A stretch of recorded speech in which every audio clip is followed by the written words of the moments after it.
hay un estudio bien de esta, les saco alguna que otra pregunta, ahorita les voy a decir. Pero este estudio de la medición de Gram es un estudio súper sencillo. Agarran la secreción, la ponen en un pot concreto, le ponen la fijan con un spray fijador y en el microscopio se mira más o menos cómo se tiñe lo que ustedes quitaron. Entonces, en la medición de Gram, las materias se miran violeta o a veces tipo azul y se miran rosa, también otras. A veces hay una mezcla y ustedes no logran definir el color, pero la medición de Gram les ayuda a saber si son microbios Gram negativos y Gram positivos. No vamos a entrar en detalle de los microbios, pero cuando son Gram positivos, Gram negativos, hay algunos que son más agresivos que otros, así como hablamos de aerobios y anaerobios. Hay anaerobios Gram positivos, anaerobios Gram negativos, y dependiendo de eso las infecciones pueden ser más violentas. Entonces, la pregunta que yo les hago en el examen no es quién lo hizo, sino que yo les pregunto el color. Yo les digo, mire, si tiene una tensión de Gram negativa, ¿cómo se mira, verdad? Se mira rosado, o se mira violeta, o cuando es de completación y alguien me pone azul, está bueno, pues, o sea, no hay gran diferencia. Entonces, Gram negativo y Gram positivo, la tensión de Gram todavía es útil en diagnósticos de osteomielitis y de infecciones. En osteomielitis e infecciones, los cultivos, acuérdense que ustedes toman un poco la secreción, lo meten en tubos de ensayo, se meten en discos de Tetrin. Yo creo que ustedes tuvieron alguna práctica, dicen en algún momento, no sé si con Ávila o dónde, de algo de los discos de Tetrin, y se hacen los cultivos. Lo que hacen en los cultivos es que agarran lo que ustedes tienen de secreción y lo siembran en los discos de Petri. Y entonces miran qué microbio crece. Y ahí vienen más o menos qué microbio es el que tal vez esté más o esté menos o varios. Y no quiero que lo confundan con lo que es un antibiograma. Antibiograma ya lo vimos un día cuando yo les pasé de un paciente, decía sensible, resistente, etc. Entonces, un cultivo es saber qué microbios hay. Y un antibiograma es ver qué antibiótico le hace. Entonces, ustedes siembran el disco con el microbio y ustedes detectan e impregnan discos con amoxicilina, con metronidazol, con clindamicina, con diferentes antibióticos y lo ponen. Por ejemplo, aquí no pasa nada. Ese sí destruye microbios, este también, y ahí es como van sacando su cuadrito. Entonces, si se acuerdan de cuando platicamos eso en una clase, a veces van a ver la letra S, la letra I, la letra R, y dependiendo de eso van caminando. Aquí, lo que les dije en otra sección, y que es una pregunta que les hago en el examen, yo les pregunto, ¿qué hacen ustedes si tienen un paciente infectado y le están dando un antibiótico? Acuérdense que la receta de nosotros como dentistas es empírica entre comillas. Ustedes ya saben que la amoxicilina funciona, que la clindamicina funciona, pero ustedes están recetando sin saber qué microbio es. Por eso es empírica entre comillas. Pero tienen la experiencia de toda la gente que viene atrás que los ha usado. Entonces ustedes recetan. ¿Qué pasa si mandan a hacer un antibiograma a un cultivo? Eso tarda a veces 3 días en regresar. Ustedes no pueden tener al paciente esperando a saber qué hay para recetarle, porque necesitan recetarle rápido. Entonces recetan entre comillas empíricamente. Si ustedes mandan a hacer los estudios y regresan, pónganse que ustedes le estaban dando amoxicilina, pero quitaron la muela, hicieron un drenaje, el paciente va mejorando y el antibiograma les dice que la amoxicilina no sirve, pero ustedes están viendo que el paciente está bien, la siguen usando, no la tienen que cambiar. Entonces la pregunta va así, o sea, si ustedes tienen un paciente que va mejorando y el antibiograma les dice que no es el antibiótico correcto, ¿lo cambian o no lo cambian? No lo cambian. Si el paciente está mejorando clínicamente, lo siguen usando. Y si no está mejorando, pues tienen la opción de usar otro, ¿verdad? O combinar antibióticos. Entonces, miren, esta señora es una señora del Hospital Roosevelt y ella tuvo un accidente y lo que se mira aquí es el seno frontal. Ahí perdió piel, es un blanquito que se mira al centro. Ese es el seno frontal. ¿Y cómo se llama? Y lo que se mira aquí son los plásticos, usan unos expansores, se llaman, como que metieran una bolsita vacía y le van inyectando agua y se comienza a inflar el tejido, con el propósito de tener más piel que usar para corregir defectos. Entonces, esta imagen no es porque la señora solamente le pasó, a la señora le pusieron expansores para que crezca la piel y tratar de reconstruirlo por otro lado. que si eso los puede llevar a osteomelitis, si no están bien cuidados, sí, los puede llevar, ¿verdad? Y estos casos, se los puse ayer, son 2 o 3 casos los que les enseño ahorita rápido. No sé si alguien de aquí ha oído de la cirugía ortognática. ¿Se han oído?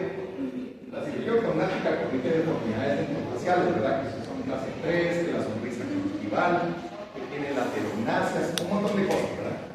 Lo principal de una cirugía ortognática es recuperar la función, pero muchas veces la estética la viene acompañando, ¿verdad? Entonces, esta paciente era un poco prómata, un mentón grande, los dientes de arriba estaban atrás, a ustedes los incisivos adelante. Y entonces yo se los paso, como les digo, no podemos dar ya la clase de trauma, pero la cirugía ortognática nace del trauma, son fracturas que son planificadas.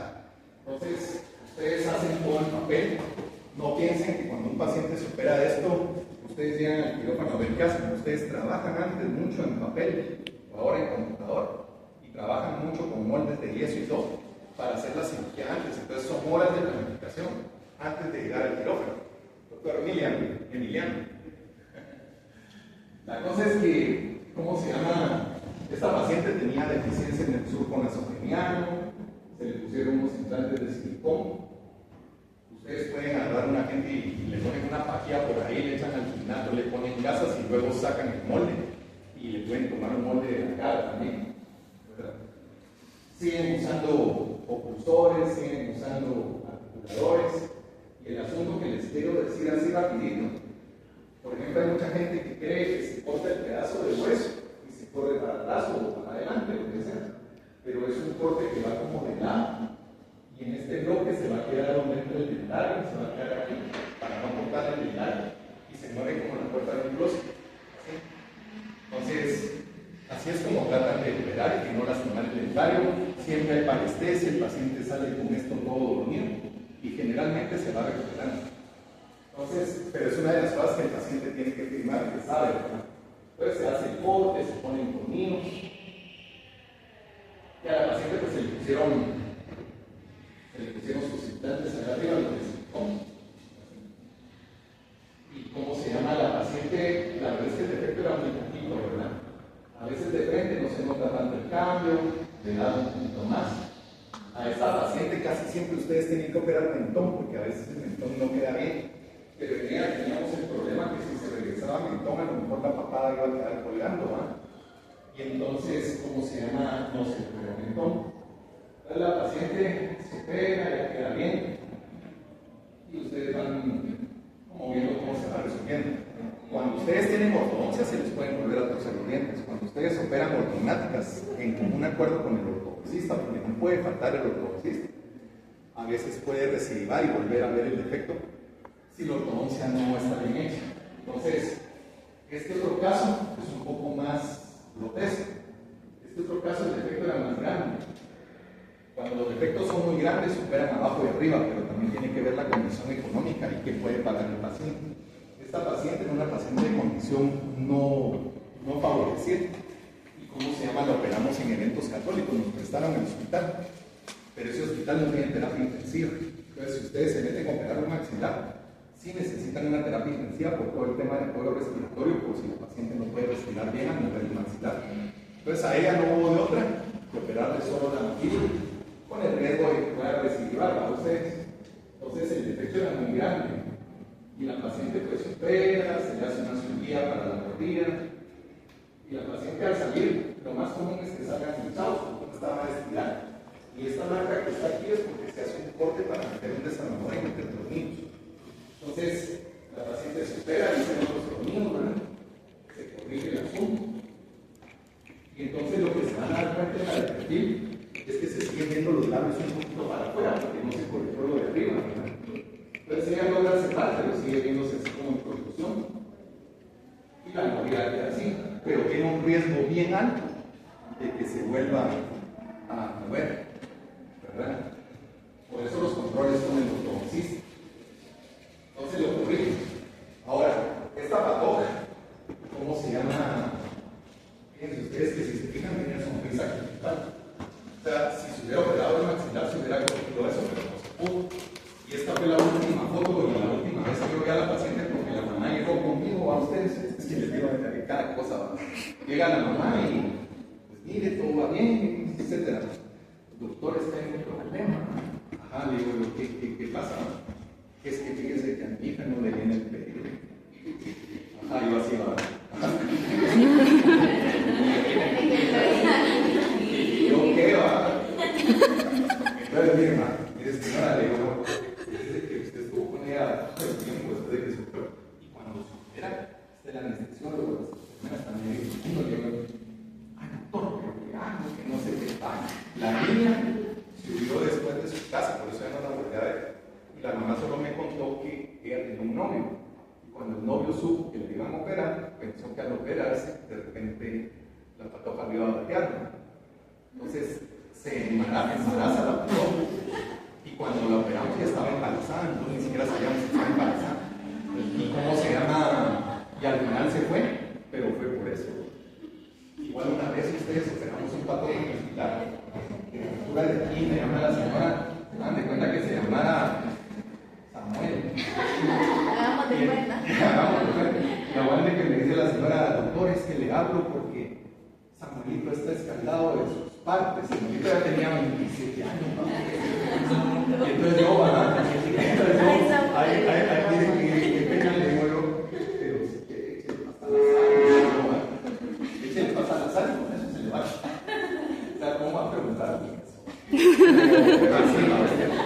O igual un día en el pilar, una señora, miren, ¿qué le podemos dar de comer al fulano?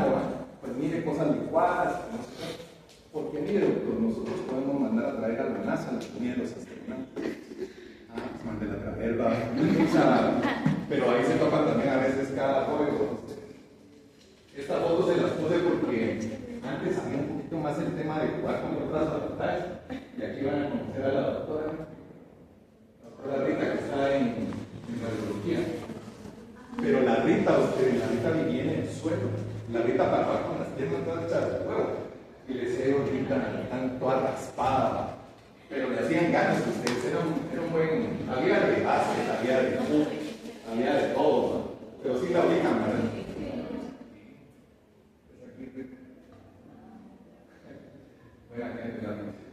Y esta, ya casi vamos a terminar, ustedes curioso. Y esta foto es porque cuando yo entré a la U, entré el mismo año que el doctor Julio Pineda. Y cuando termina el año hacen una reunión de profesores. La hacían porque ahorita todo se ha dividido muchísimo, ya nadie se quiere. La cosa es que le servían a uno un trago que era como el bautizo, y el trago no sabía uno ni qué traía ni qué le echaban. Entonces echaban un par de tragos arriba con los demás profesores. Pero era libre, ¿no? Quiero ver, ¿qué puedo decir? Vamos a ver si lo vamos dejando por ahí. Los tratamientos, tanto en infecciones como osteomielitis, pueden ser médicos con antibióticos o con otras cosas que hagan, y puede ser quirúrgico. Y entonces, miren, eso lo vamos a ir viendo un poquito más fácil en unas fotos, pero ustedes pueden dar antibióticos intravenosos, hacer drenajes, estar lavando. ¿Se acuerdan que les hablé de aquellos pedacitos de hueso que se llaman secuestros? Hay un procedimiento donde se quitan los pedazos de hueso y se llama secuestrectomía. Entonces, hay diferentes tratamientos. Y ahí se miran, ahí tal vez abajo se miran rojos porque están manchados con sangre, pero muchas veces ven el pedazo de hueso porque el paciente lo escupe y se lo lleva, ¿verdad? Entonces, hay, ¿cómo se llama? A veces como en la de Garré, si se fijaron el arreglo de extraer la pieza, ¿verdad? La saucerización, de cómo se llama, cómo realizar un raspado, ahorita se lo voy a explicar. Y cómo se llama. Y entonces, el tema aquí de. Ya me olvidé, es que yo le estoy diciendo ahorita más despacito que está, bueno, tal vez lo haremos aquí para que lo agarremos más fresco en otra clase. Pero la saucerización en general es hablar de un raspado.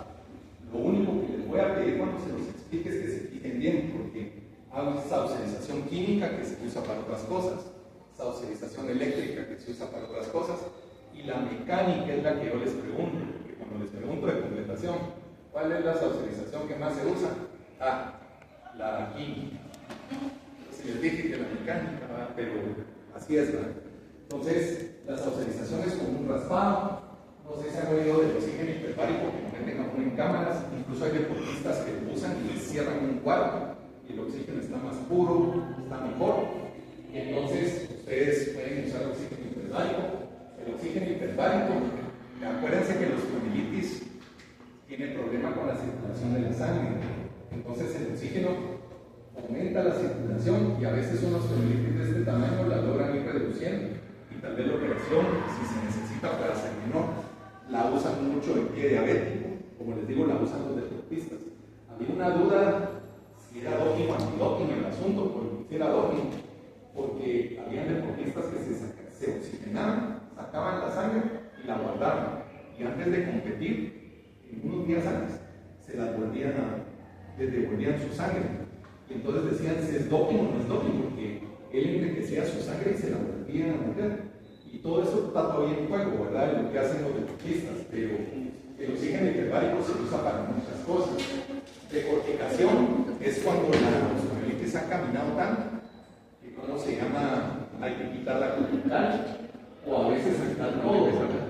Entonces, si quieren, ahí lo vamos a dejar, solo me acuerdan, porque no voy a terminar en la misma que en otra clase, es que me acuerdo dónde me quedé, y la otra semana seguimos. Ya se puede dormir más. Gracias.